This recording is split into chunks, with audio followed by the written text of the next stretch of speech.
है कि यूरोप में राष्ट्रवाद में इस पर चर्चा कर रहा हूँ कि यूरोप में राष्ट्रवाद का सेंस क्या है, what is the meaning of the nationalism in Europe. जैसे कि यूरोप में मैं इतिहास के चैप्टर 1 में जो इंसिडेंट हुई है कि यूरोप में राष्ट्रवाद क्या है, मैं इसको प्रॉपर तरीके से समझाने की कोशिश कर रहा हूँ, समझे। यूरोप में राष्ट्रवाद क्या है? एक ऐसी देश प्रेम की भावना जो अपने देश के लिए होती है, यानी राष्ट्रभक्ति की भावना अपने देश के लिए ही राष्ट्र प्रेम कहलाती है, यानी कि राष्ट्रवाद कहलाती है। तो क्वेश्चन है बेटा कि यूरोप में राष्ट्रवाद पहले क्यों आया? क्योंकि यूरोप में ही वो कंडीशन क्रिएट हुई थी, क्योंकि यूरोप के लोग धन संपत्ति से पहले से ही भर चुके हैं, अब उनको ज्ञान अर्जित करना है। तो यूरोप में डिस्कवरी हुई, क्योंकि आप देखना जितनी भी बुक में आप पूरी चीज़ें पढ़ रहे हो, इवन मैं कैमरे से रिकॉर्ड कर रहा हूँ, ये बोर्ड, ये फिजिक्स के लॉ और रूल्स सब कुछ जो ज़्यादातर डिस्कवर हुए वो कहाँ पर हुए? यूरोप में हुए। क्योंकि यूरोप में पुनर्जागरण आया, रेनेसां आया, तो साहित्य और साइंस की तरफ, विज्ञान की तरफ लोग आकर्षित हुए, जिसकी वजह से क्या वहाँ पर खोजें हुई, तो वहाँ के लोग अवेयर हुए।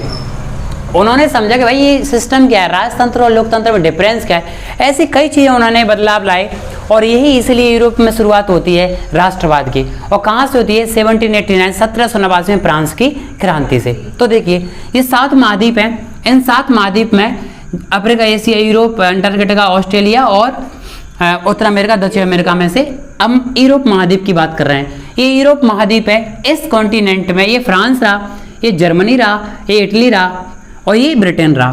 तो इस महाद्वीप में फ्रांस में 1789 में क्या होती है? क्रांति होती है। क्यों होती है? क्योंकि फ्रांस में क्या था? राजा का शासन था, यानी राजतंत्र था। और आज के जमाने फ्रांस में या हमारे हिंदुस्तान में देखा जाए तो क्या है? लोकतंत्र, यानी जनता का शासन। तो फ्रांस में राजा को हटाकर गद्दी से जनता का शासन लाया गया और संविधान बनाने की मांग की गई। और जनता का शासन जैसे आज के जमाने में, पहले के जमाने जैसे हमारे भारत में राजा सिंधिया ग्वालियर, और जनता का शासन आज के जमाने भारत के प्रधानमंत्री श्री नरेंद्र मोदी जी, ये संविधान भी है, लोकतंत्र भी है। अब बात ये आती है कि ये जो बात हुई वो क्यों हुआ? क्योंकि यहाँ पर क्या है, जो राजा का शासन है इसमें जनता के साथ भेदभाव हो रहा था, राजा की मनमर्जी थी। तो यहाँ पर यूरोप में क्या हुआ? फ्रांस में 1789 में फूड शॉर्टेज हुआ, अर्थात खाद्यान्न की समस्या आई, जिसकी वजह से 1789 में फ्रांस की क्रांति हो जाती है। और लोगों ने कहा कि भैया राजा का शासन से अच्छा है जनता का शासन। तो उन्होंने कहा कि भैया जनता का शासन चाहिए। ऐसा क्यों? ऐसा कारण क्या था भैया? जनता ने ऐसा क्यों बोला? राजतंत्र बुरा थोड़ी ना था। बुरा होगा तो बताओ। चलो बताता हूँ बुरा क्यों है। आपके पास अधिकार नहीं है, आप राजा नहीं बन सकते, आप चुनाव नहीं लड़ सकते, आप वोट नहीं डाल सकते, और न्याय व्यवस्था राजा के अनुसार चलेगी, आप अधिकारी नहीं बन सकते। राजा को जो अधिकारी बड़ा बनाना है वो उसी को बनाएगा, और राजा का बेटा राजा बनेगा।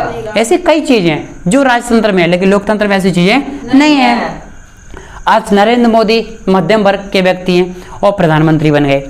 अगर राजतंत्र होता तो ये संभव नहीं था। अब देखो भैया समाज में समस्या क्या हुई? मेन चीज है, जहां पर भी समाज के ढांचे में गड़बड़ होगी तो फिर विवाद, युद्ध, लड़ाई तय है।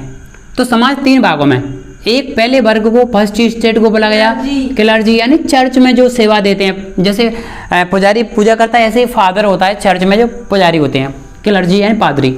और नोबिलिटी यानी राजा और कुलीन वर्ग, जो अमीर लोग थे वो थे। और पीजेंट यानी किसान, यानी मध्यम वर्ग, यानी मिडिल क्लास का व्यक्ति। तो हम समझ सकते हैं कि ऐसा क्या था, इन लोगों को बुरा क्यों लगा? किसान, मध्यम वर्ग, ये कम से कम कितने थे? 70% थे और ज्यादा।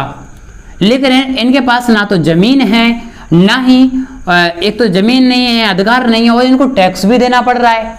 और ये लोग टैक्स भी नहीं दे रहे हैं और जमीन के मालिक भी बने हुए बैठे हैं। कौन? राजा, यानी कुलीन वर्ग, जो राजा के साथ साथ अमीर व्यक्ति, जमींदार, लैंडलॉर्ड्स। तो भैया और चर्च वाले लोग, उनकी तो मस्ती है क्योंकि इनके टैक्स पर वो मजे कर रहे हैं।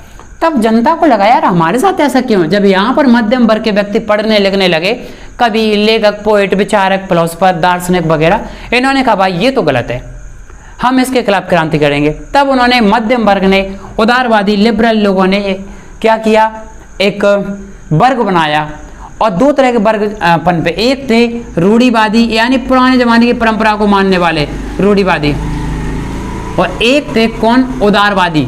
उदारवादी यानी लिबरलिज्म वाले लोग, जो चाह रहे थे समाज में बदलाव। और इसलिए फ्रांस में 1789 में होती क्रांति।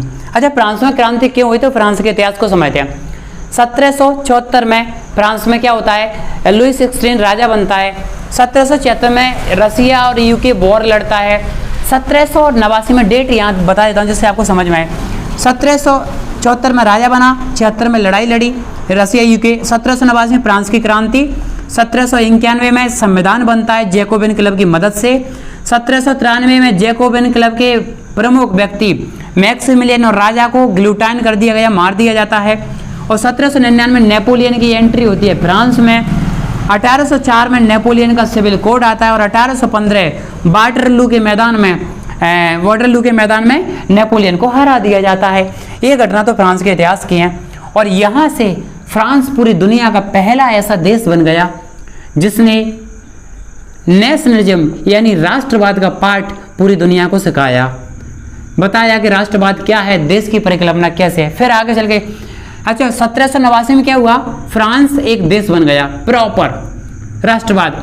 1700 उसके बाद 1861 इटली का यूनिफिकेशन और 1871 जर्मनी का यूनिफिकेशन, यानी इनका एकीकरण हो गया, ये देश बन गए प्रॉपर। तो ये जो घटना है, इसी घटना से प्रेरित होकर भारत में भी ये विचारधारा पनपी।